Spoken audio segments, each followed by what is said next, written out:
part of the IOM radio network.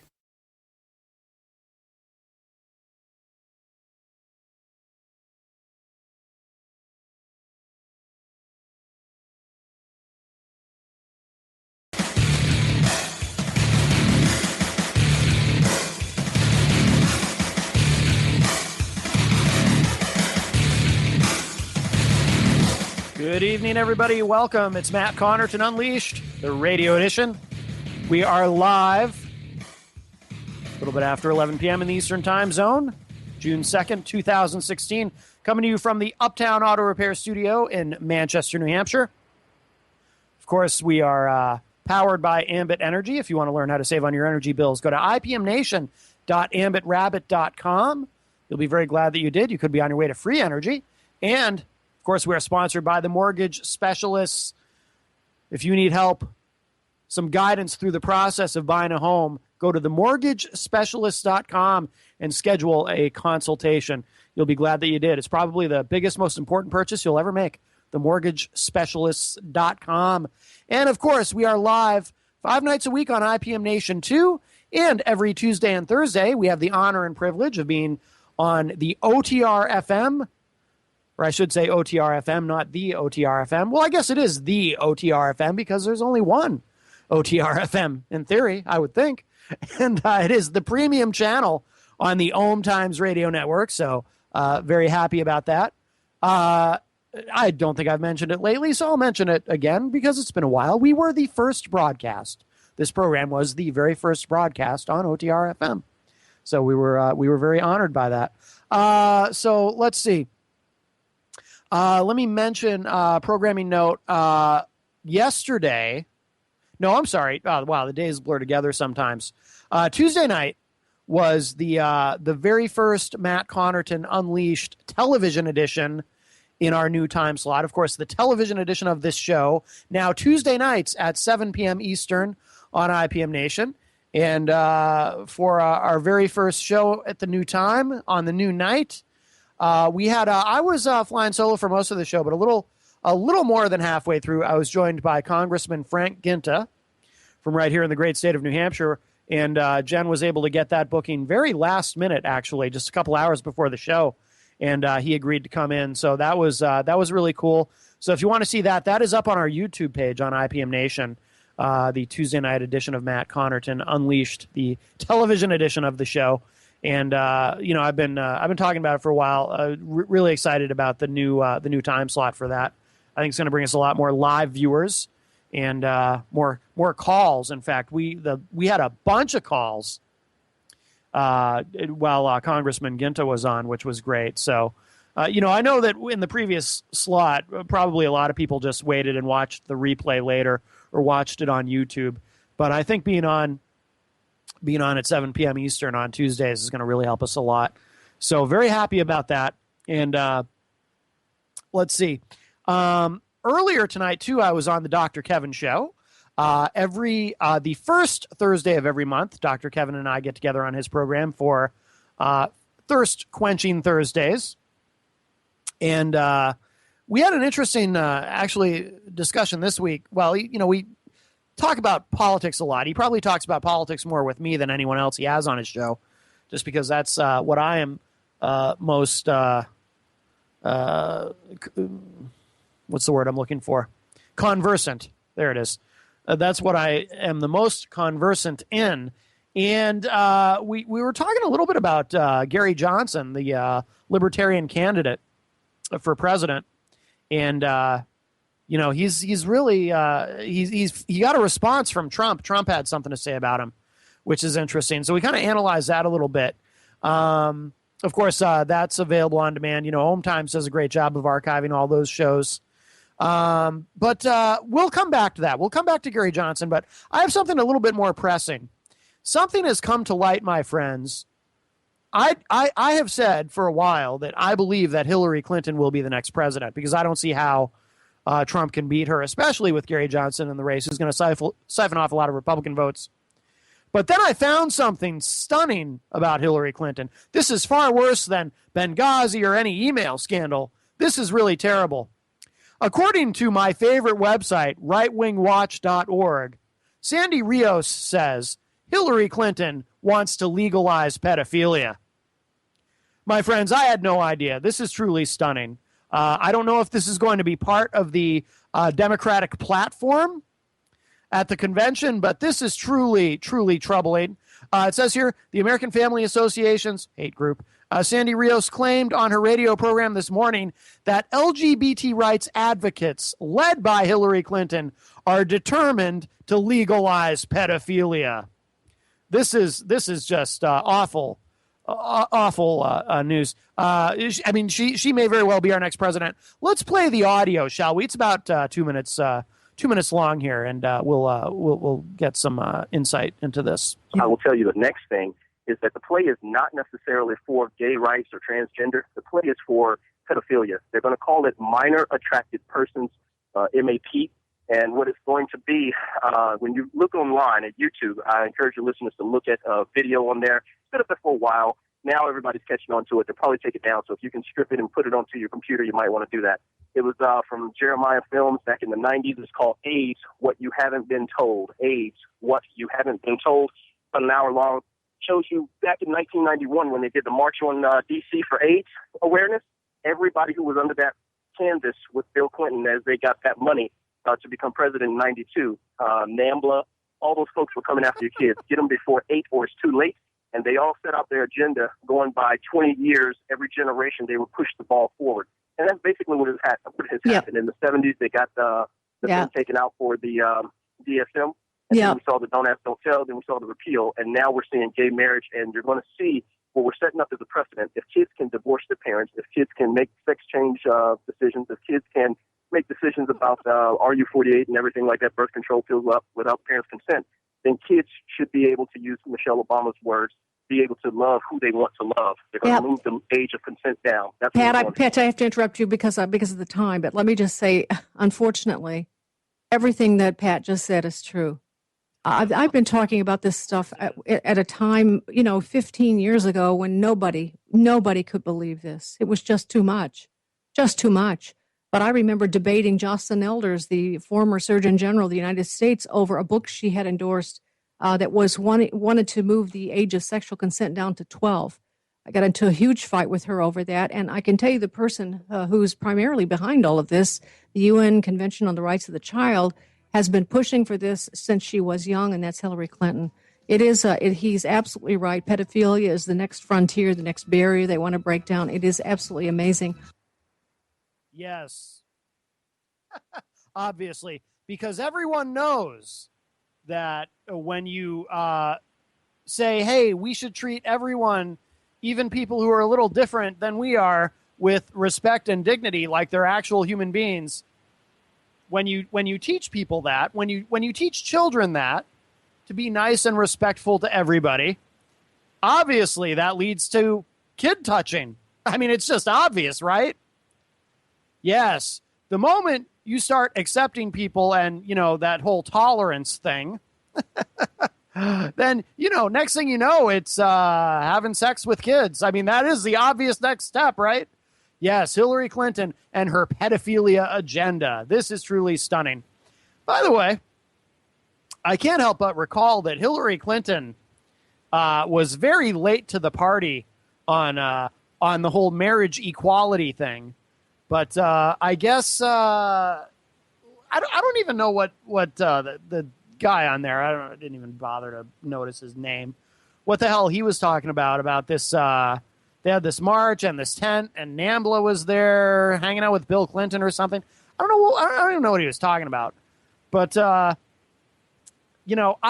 seriously, like, I know a lot of Christian conservative Republicans who would actually, who oppose gay marriage, who would find these particular comments a bit much. But they may think that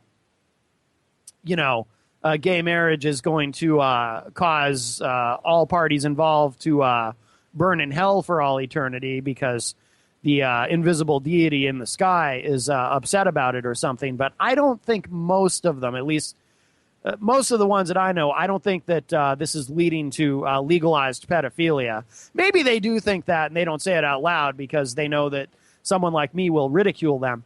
But and they deserve to be ridiculed if they do really believe that. But, jeez. And then did you notice, too, by the way, toward the end of the clip, I heard her, Sandy Rios there, mention something about the UN. And she said it kind of fast, so I didn't even quite catch what the whole deal was. But I know that people who are, really hardcore conspiracy theorists who buy into all the conspiracy theory stuff, but from sort of a conservative Republican perspective, like they believe that Obama is really a Muslim who's just waiting to unleash Sharia law, or, or that the UN is ultimately going to take over America, and Agenda 21 fits into that somehow, and they're going to send in the black helicopters and take everyone's guns, and they're going to put us all in camps or something, whatever these people think.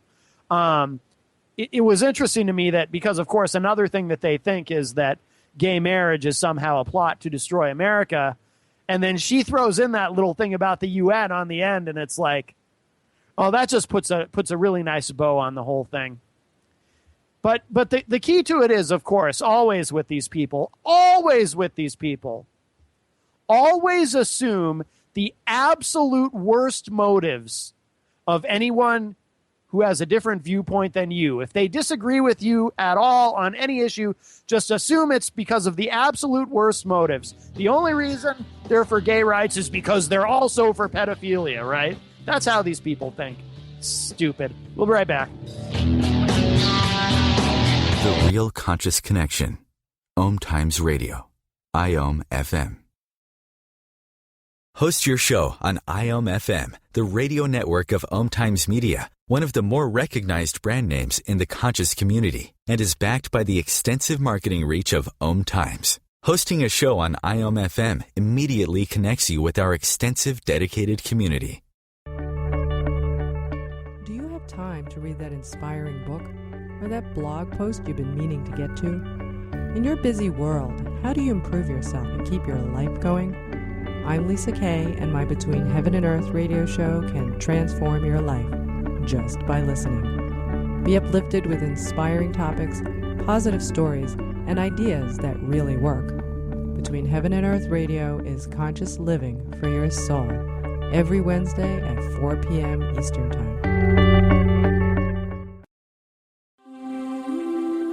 Hello! Join us, Lisa Berry and Michelle Carter, every Monday at 1 p.m. Eastern Time for the Mindset Makeover, What's Possible.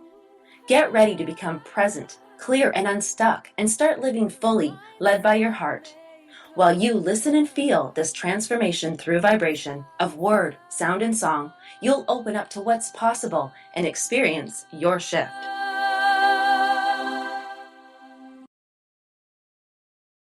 As difficult as it is to believe, there are places in Africa where human traffickers sell albino children and their body parts for use in magic rituals. Humanity Healing International is actively working in Uganda to change this paradigm. The Albino Rescue Project finds albino children who are at risk and places them in safe schools and environments where they can learn and grow free from fear. To learn more or to sponsor a child, visit humanityhealing.org. Humanity Healing is where your heart is.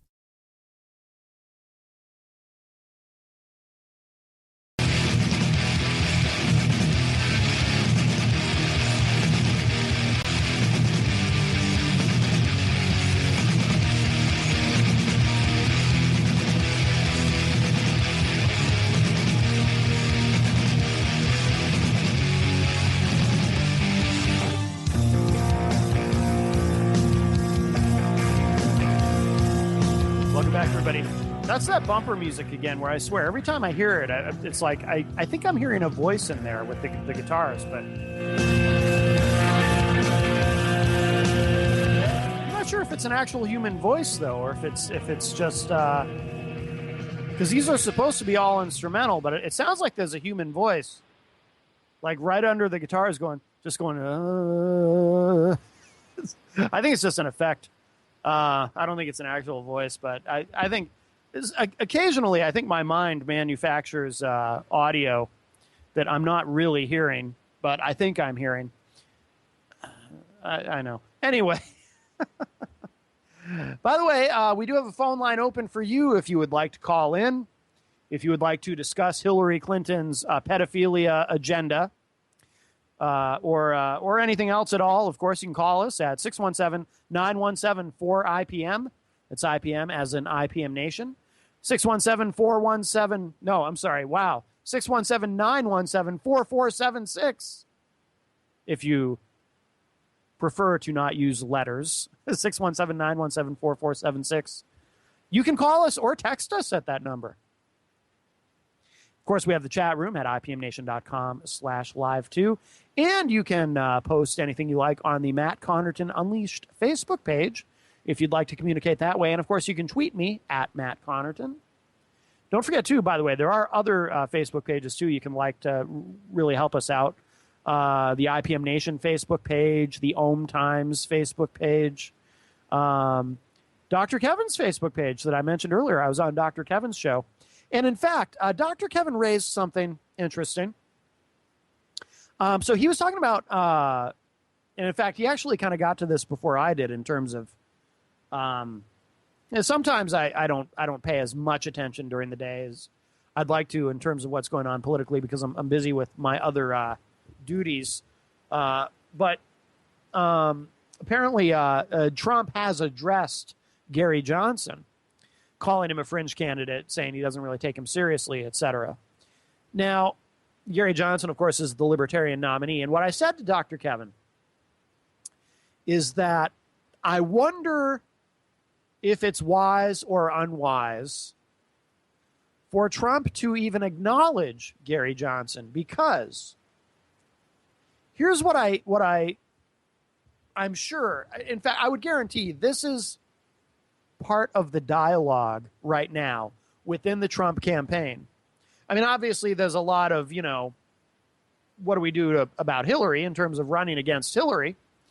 That has to be their main focus now. They got to pivot to the general election. There's no point in continuing to go on and insulting and demeaning other Republicans. He has no other Republican foes left.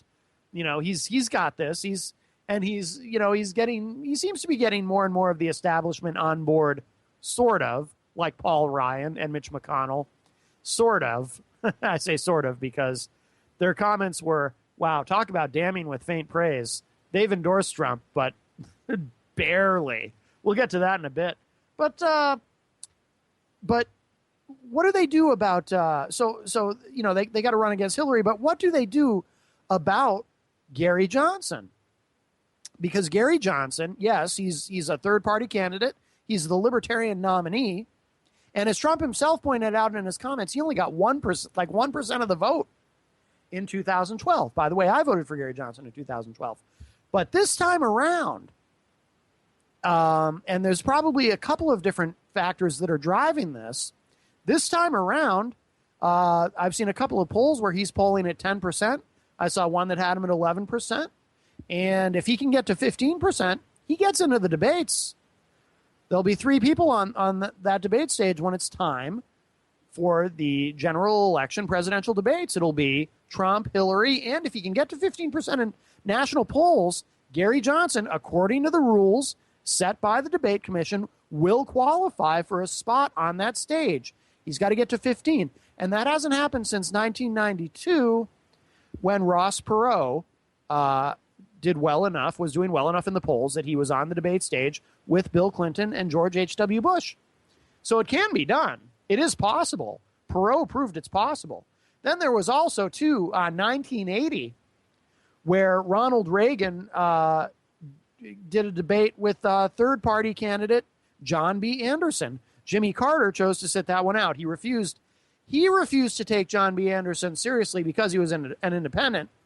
So he sat out the debate, and obviously we saw what happened to Jimmy Carter's presidency.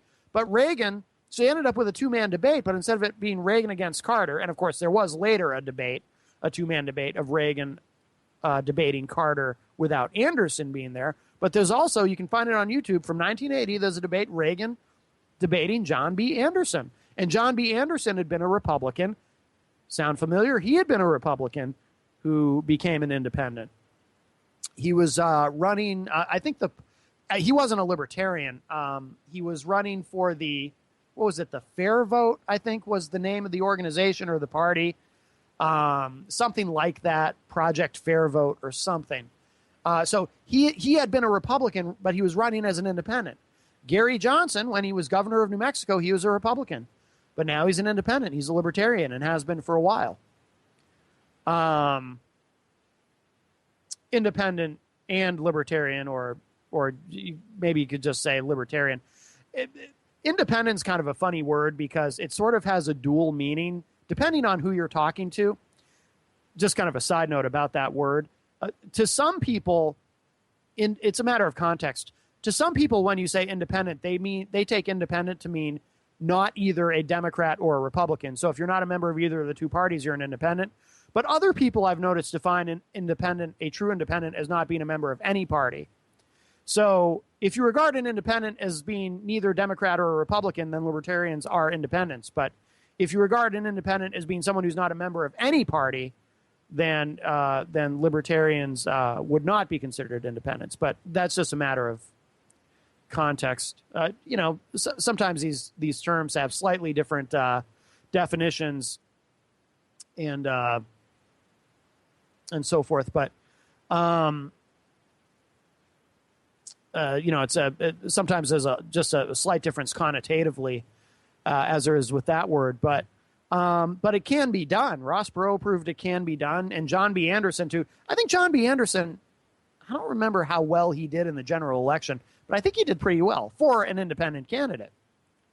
But this has got to be an ongoing debate within the Trump campaign, because the question that they must be bandying about, or I assume they are, they're stupid if they're not, because I'm sure they already have a game plan drawn up for Hillary. But for Gary Johnson, on the one hand, they could choose to ignore him, which may or may not be wise, or they can choose to engage him, which it sounds like Trump has by making comments about him. I think it's the first time Trump has acknowledged Gary Johnson. But the risk is, if they engage him, does it do more harm than good to the Trump campaign? Because if they engage him, does that legitimize him? Does that legitimize Gary Johnson in the minds of voters who otherwise not pay any attention to him? Does it actually draw attention to Gary Johnson that maybe the Trump campaign doesn't want drawn to Gary Johnson? Because Gary Johnson's going to siphon off a lot of Republican votes, because there's a lot of Republicans who are wildly enthusiastic about Trump. He wouldn't be the nominee if they weren't. But they're also, he's a pretty damn polarizing figure with very high negatives. There's a lot of Republicans who are disgusted. And there's a tremendous opportunity for Gary Johnson to peel off those voters. And he may draw from Hillary too, actually. And here's why. So this is on from the Wall Street Journal. Gary Johnson says, yeah, I'm a fringe candidate and I'll win Trump and Clinton voters. Libertarian candidate says he is fiscally conservative, socially liberal. Now, by the way, that's how a lot of Americans are. A lot of Americans in polling data, and this has been the case for years and years, define themselves as being fiscally conservative and socially liberal. When I felt compelled to stop being a Democrat and be an independent, was because that's how I defined myself. And it's like, as the two parties become more and more sort of polarized and more extreme, it's really hard to be a fiscal conservative and a social liberal and fit into either of the two major parties, because the attitudes of the parties these days is you're either 100% with us or you're 100% against us. And so if you're kind of in the middle, what ends up being sort of a centrist position, libertarian seems like the way to go, which is funny because on the one hand, a lot of people think libertarians are sort of these fringe extremists, But the truth is, if you really look at libertarianism and you go issue by issue, you realize that actually libertarians, to a large extent, occupy the center. They're not the fringe extreme of anything. They're basically centrists in a lot of ways, you know, pro-choice, but also pro-Second Amendment. You know, they tend to be pro-marriage equality, pro-gay rights, and all of that. But they also want to keep the government out of it and not making any more laws about it, and being for small government. You know, they're for a less intrusive government, but they're also not interested in you know, the funny thing about conservatism is, so conservatives try to act like they're for less intrusive government, but they have no problem with the government shoving God in your face by way of, you know, anti-marriage equality laws or restricting abortion rights to the point where it's almost impossible to get one, or whatever it is. So libertarians are the true small government, non-intrusive government party. So there is a true opportunity here. And actually, I think what we'll do is, so we're up against another break. When we come back, we'll look at some of the comments in this Wall Street Journal article, comments from both Trump and Gary Johnson responding to Trump. I want to update everybody on this ongoing Trump University story. What a disaster. And I want to talk, too, about Paul Ryan and Mitch McConnell sort of half-heartedly, it might be one way of putting it, they've endorsed Trump. They're on the Trump train, but barely. So we'll talk about that, too.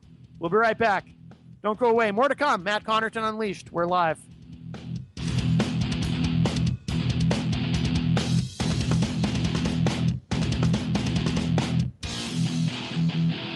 The Real Conscious Connection.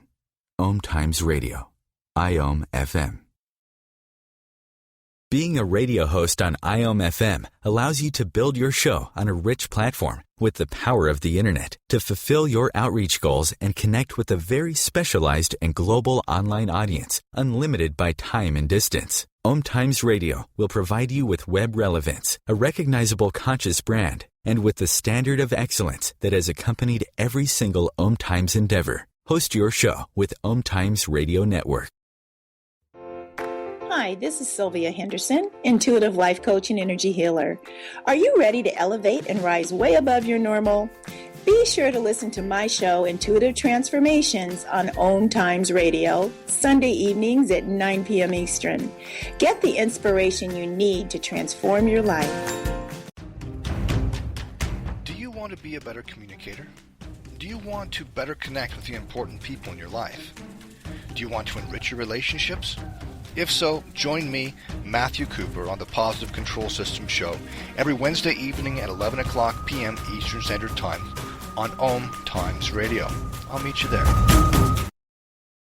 Are you trying to get from point A to point B and need a little advice? Connect with the counselors at OMTimes Advisors. Whether you're looking for a life coach or a spiritual intuitive, the advisors participating at advisors.omtimes.com were carefully chosen based on their gifts, skills, and professionalism. OMTimes Advisors, connecting you with the best advisors in the business.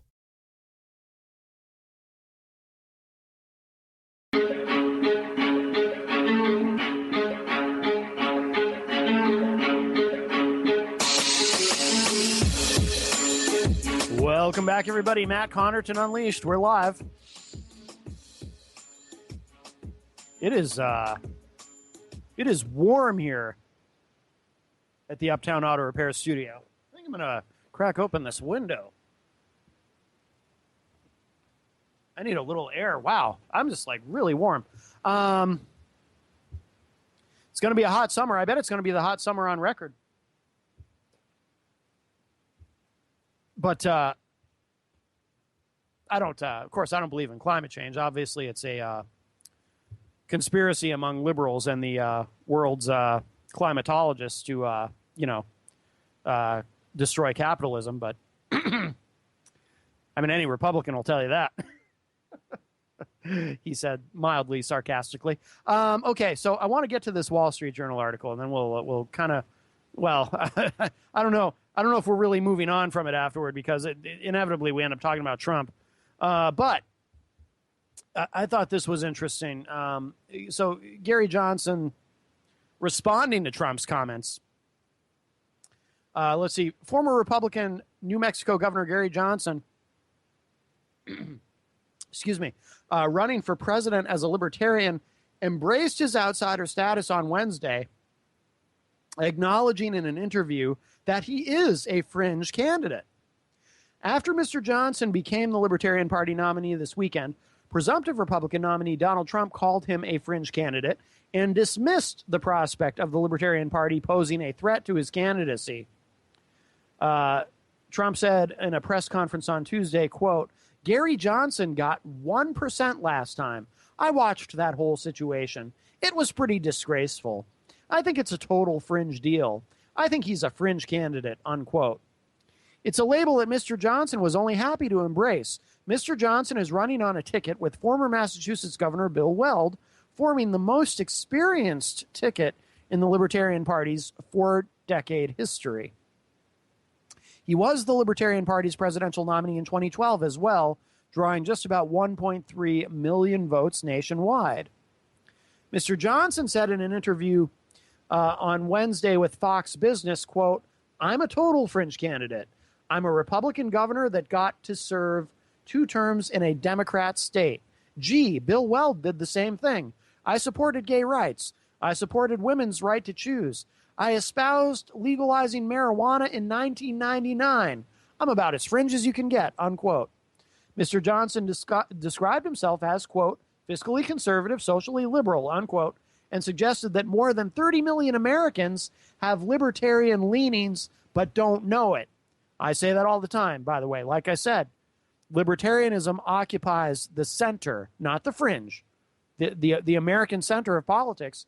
And just most Americans don't realize it. Most Americans are somewhat libertarian and just don't realize it.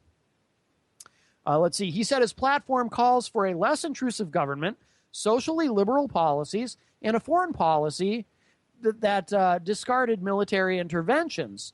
With that issue set, he said, he could pull from both Mr. Trump and likely Democratic nominee Hillary Clinton.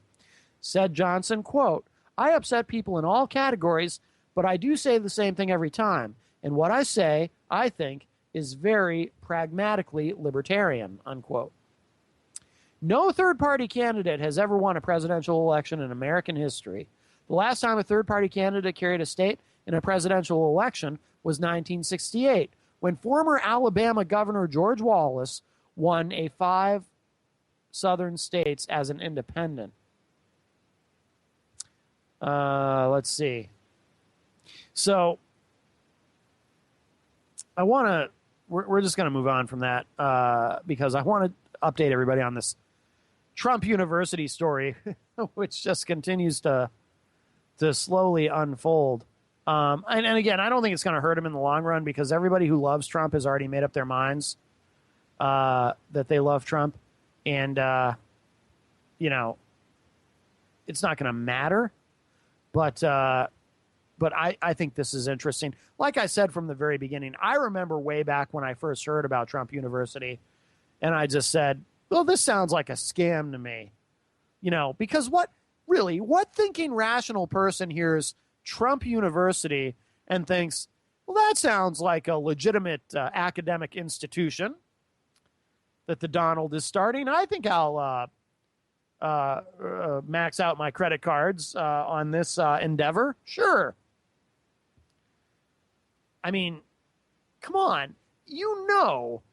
When they lead you to believe, how did people not know this?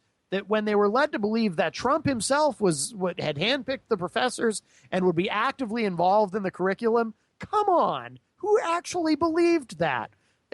There is something, my friends, called licensing, where you license your name out. You're not actually directly involved in the products that your name is being slapped on. You're just licensing your name out. And they pay you. If you're famous and you have a name to license, they pay you for the privilege of using your name to sell their stuff, their crap. And that's what this apparently was. So this is the update. This is from the NewYorker.com. And this just went up today. I won't necessarily read the whole thing, but John Cassidy writes this. Following the release earlier this week of testimony filed in a federal lawsuit against Trump University, the United States is facing a high-stakes social science experiment. Will one of the world's leading democracies elect as its president a businessman who founded and operated a for-profit learning annex that some of its own employees regarded as a giant ripoff, and that the highest legal officer in New York State has described as a classic bait-and-switch scheme? If anyone still has any doubt about the troubling nature of Donald Trump's record, he or she should be obliged to read the affidavit of Ronald Schnackenberg, a former salesman for Trump University. Schnackenberg's testimony was one of the documents unsealed by a judge in the class action suit, which was brought in California by some of Trump University's disgruntled former attendees. Schnackenberg, who worked in Trump's office at 40 Wall Street, testified that, quote, while Trump claimed it wanted to help consumers make money in real estate, in fact, Trump University was only interested in selling every person the most expensive seminars they possibly could. Based upon my personal experience and employment, I believe that Trump University was a fraudulent scheme, and it preyed upon the elderly and uneducated to separate them from their money. This article goes more in depth. I'm not gonna read you the whole thing. I covered this on Tuesday night, but this goes in a little more in depth than what I was reading from the other night. So if you want to see the whole thing, it is up right now at NewYorker.com, and it's worth reading. But I want to get on to so a couple of weeks ago, I don't know, the time blurs, 2-3 weeks ago, there was this meeting between Donald Trump and Paul Ryan, House Speaker Paul Ryan. And I had said at the time, my prediction was that what would happen was, because Paul Ryan was sort of keeping Trump at arm's length, and there was some talk about Paul Ryan may not be the chair of the Republican National Convention this summer. He may step down if Trump wants him to. He said he would if Trump wanted him to, because he wasn't endorsing Trump. He was kind of holding out on that, and seemed to have some concerns, as a lot of establishment Republicans do. And I predicted that. So they had this meeting, and I said, you know what will happen after the meeting? They'll come out. They'll be all smiles. They'll be all nice, because there had been what appeared to be a slight bit of acrimony in terms of just some of the back and forth going on between the two in the press, not directly toward each other, but in the press. They hadn't even met yet in person, but there seemed to be they didn't seem to be getting along from a distance within the media. Some of the barbs going back and forth. Now I said they're going to come out of this meeting. They're going to be all smiles, and Paul Ryan will say, he convinced me, and I'm on board, and I'm endorsing Donald Trump. And I was half correct at the time. Basically, they had their meeting, and my prediction was true that, they came out all smiles. They said nice things about each other, seemed very chummy. But Paul Ryan stopped short of a full endorsement and basically said, we'll have to have some further discussions and whatnot. So he held off on endorsing him. And this was a few weeks ago. But now he has finally endorsed him.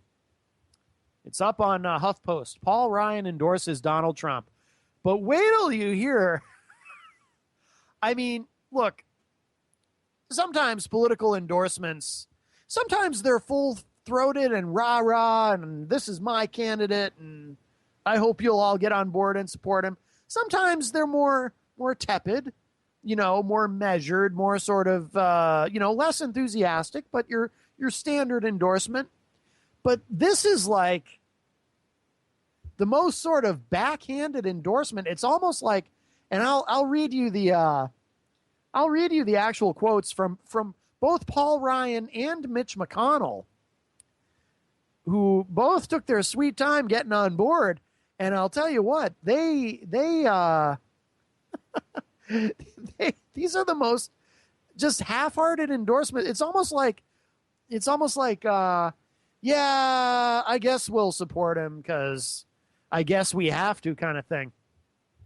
I know we're up against a break. We'll get into a little bit of this, and then we'll finish up on it on the other side. But it says here, in an unceremonious op-ed in his local paper, Speaker Paul Ryan ended his dithering on the presumptive GOP presidential nominee and said he would vote for Donald Trump in November. Ryan, who had been holding out on endorsing Trump, said the focus of his conversations with the real estate mogul were on the House's policy agenda. Paul Ryan writes in an op-ed in the Gazette Extra, quote, "Through these conversations, I feel confident that he would help us turn the ideas in this agenda into laws to help improve people's lives. That's why I'll be voting for him this fall," unquote. Ryan says one person he knows won't support his agenda is Hillary Clinton. Quote, "A Clinton White House would mean 4 more years of liberal cronyism and a government more out for itself than the people it serves. Quite simply, she represents all that our agenda aims to fix." Okay, well, there's more, but we got to take another break. So when we come back, we'll finish up with this article because, yeah, just some of what he says and what Mitch McConnell say, it's like, you know, it's like they just kind of shrugged and said, okay. So we'll be right back. There's more Unleashed coming up. We are live on IPM Nation 2 and OTR FM. Stay with me. See you in about 2 minutes.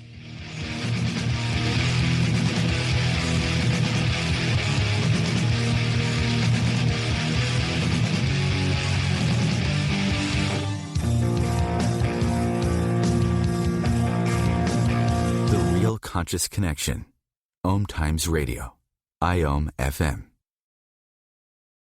Host your show on IOM FM, the radio network of OMTimes Media, one of the more recognized brand names in the conscious community, and is backed by the extensive marketing reach of OMTimes. Hosting a show on IOM FM immediately connects you with our extensive dedicated community. My name is Victor Furman. Some call me The Voice. I've always been fascinated with human nature, spirituality, science, and the crossroads at which they meet. Join me Wednesdays at 8 p.m. Eastern on OMTimes Radio, and we'll explore these topics and so much more on Destination Unlimited.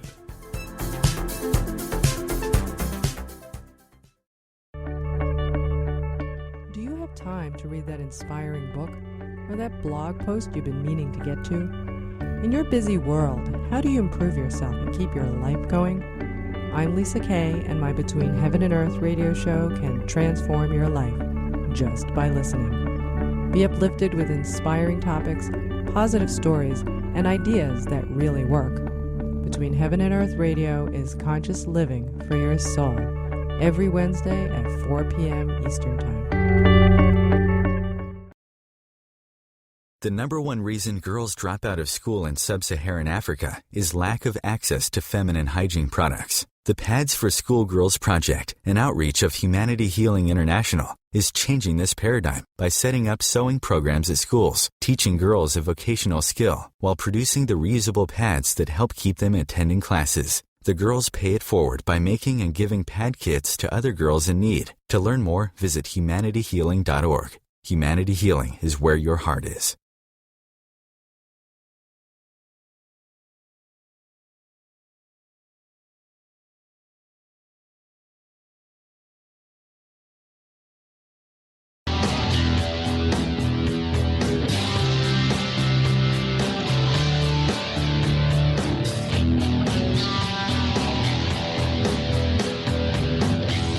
Welcome back, everybody. Matt Connarton Unleashed. Cruising into our final segment tonight. Let's get right back to it. I want to get to these, some of the verbiage used by Paul Ryan and Mitch McConnell in their endorsements of Trump. Let's see. Getting back to the article, there was speculation last week that Ryan might declare support for Trump, but he told reporters soon after those stories broke that he wasn't any closer to an endorsement. A few days away from the Capitol seemed to have changed that for the Wisconsin Republican. Ryan had previously denounced Trump for his proposed ban on Muslims, the businessman's weak effort to distance himself from the former Ku Klux Klan leader David Duke, and the violence at Trump's rallies. He then appeared on CNN on May 5th, 2 days after Trump had effectively wrapped up the nomination, and told Jake Tapper that he couldn't endorse Trump at this point. Let's see. Ryan said at the time, quote, "This is the party of Lincoln, of Reagan, of Jack Kemp. And we don't always nominate a Lincoln and a Reagan every 4 years, but we hope that our nominee aspires to be Lincoln and Reagan-esque."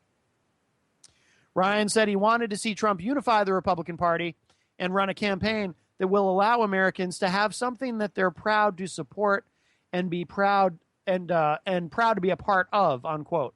2 days after Trump went before the press and bashed journalists for questioning whether he had actually donated the $6 million he said he raised for veterans, Ryan apparently decided Trump had changed his tone enough to earn his endorsement. He writes in the op-ed published Thursday that he's spent most of his adult life pursuing ways to help protect the American idea. Quote, "The notion that the condition of one's birth does not determine the outcome of one's life," unquote. Ryan says the first step in that is putting ideas on paper and having a real debate. And, quote, "And with the Obama presidency nearing an end, we have a real opportunity to get big things done the next 4 years," unquote. He goes on to preview an agenda that House Republicans will start rolling out next week. Let's see. Trump himself has been cagey about what ideas he actually endorses, recently seeming to flip-flop on a pledge that he wouldn't touch Social Security. But Republicans such as Ryan seem satisfied with whatever it is Trump stands for on this given day. Still, Ryan's endorsement does come with some political distance. I'm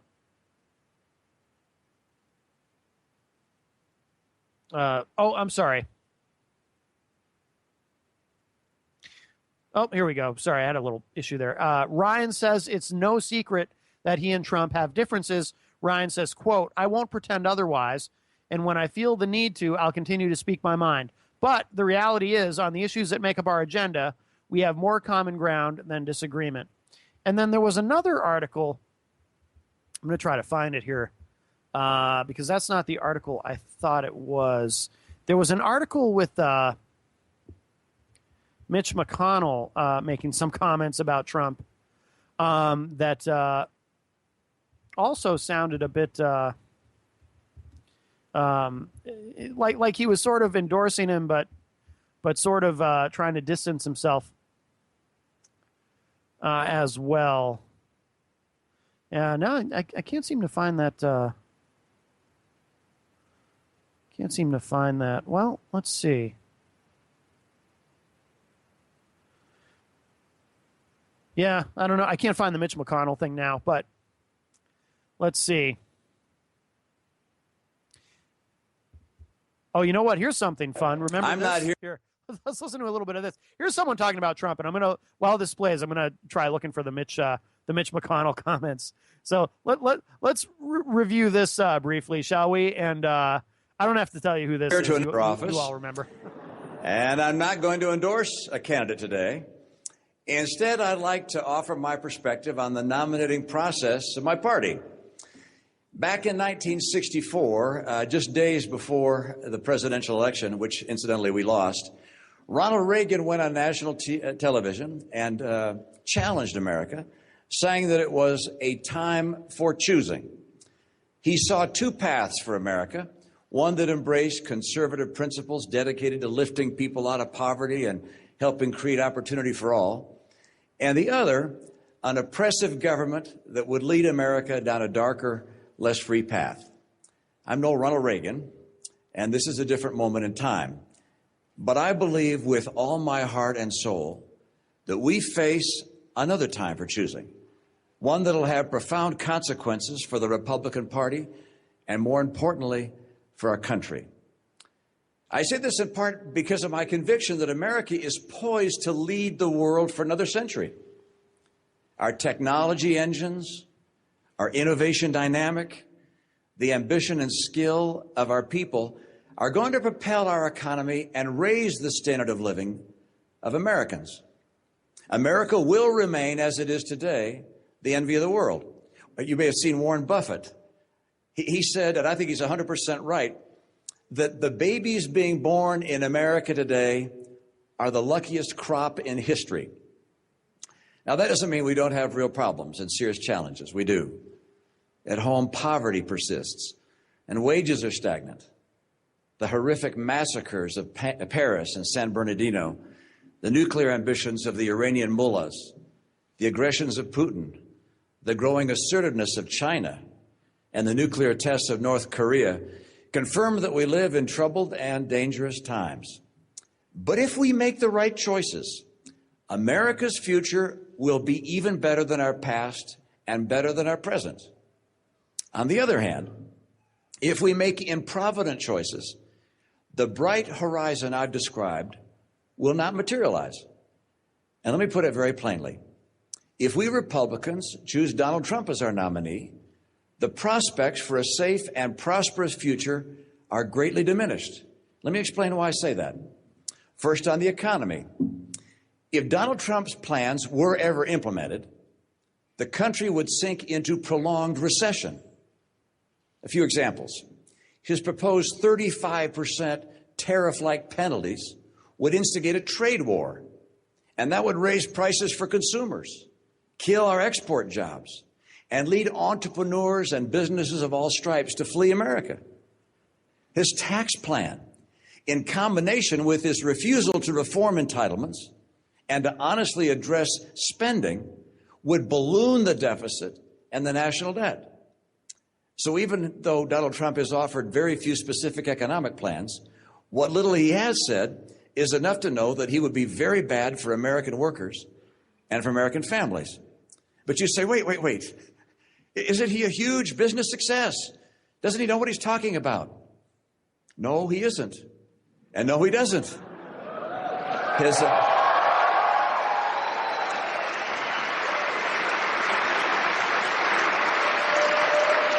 Look, his bankruptcies have crushed small businesses and the men and women who work for them. He inherited his business. He didn't create it. And whatever happened to Trump Airlines? How about Trump University?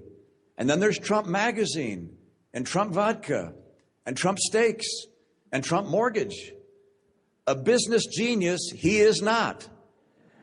Now, not every policy that Donald Trump has floated is bad, of course. He wants to repeal and replace Obamacare. He wants to bring jobs home from China and Japan. So there you go. There's some Mitt Romney, that great speech he gave all about Trump. Sorry, guys. I let that run longer than I intended because I had a little issue here with the computer. One of the computers froze up on me. Obviously not the main computer because I was able to remain on the air, but this other computer where I'm looking stuff up is giving me some trouble. But I did, however, in the process of rebooting it, when it got back on and I tried to get back to that Mitch McConnell article, I found something even more timely since I was talking about Mitch McConnell and his concerns about Trump. This just went up a few hours ago on CNN.com. It says McConnell worries Trump could have Goldwater effect on Latino voters. And so this is interesting. I haven't seen this or heard it yet. It says here again, this is from CNN. Senate Majority Leader Mitch McConnell worries that Donald Trump could ruin the GOP's relationship with Hispanics beyond repair. Well, they were already headed that way. But says, while he is committed to voting for Trump, like I said, he did tepidly endorse him, a Republican from Kentucky said in an interview with CNN's Jake Tapper on Thursday that it was the GOP nominee that the GOP nominee could push Latinos away from the party in a way similar to how black voters distanced themselves from the Republican Party in 1964 when it was led by conservative Barry Goldwater. Recalling how he supported Democratic President Lyndon Johnson over Goldwater that year, McConnell was asked if he worried Trump could have the same effect on Hispanics, who overwhelmingly view the real estate tycoon unfavorably. I do, he said on The Lead, pointing to Trump's recent scorching criticism of a prominent Republican Latina politician, New Mexico Governor Susana Martinez.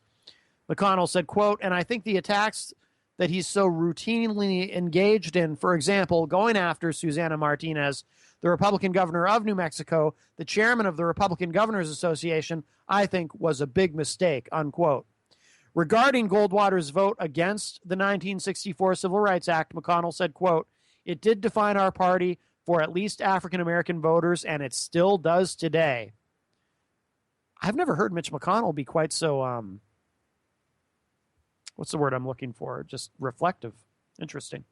Quote, there was a complete shift that occurred that year, and we've never been able to get them back. So I think it was a defining moment for Republicans with regard to the accomplishments that we made, that we had made for African Americans going back to the Civil War, unquote.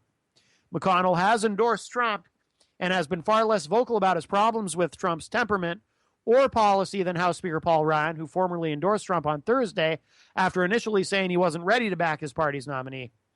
McConnell nevertheless signaled that he would not be a rubber stamp for Trump's agenda. Asked if he would draft legislation on Trump's behalf over a temporary ban on Muslims from entering the U.S., a signature Trump proposal, McConnell said, I'd say no. Asked if he was worried whether Trump could have a negative effect on down-ballot races, including Senate candidates, McConnell predicted that 2016 would be a ticket-splitting election where Americans choose different candidates for the Senate and the White House. And there's one Republican senator he's hoping in particular will return next year, Marco Rubio. There's more to this article if you want to read the whole thing. It's up on CNN.com. But, you know, I've been saying for a very long time that, you know, the Republican Party is in real trouble with Hispanics, but nothing new there. We're out of time. Good night, everybody.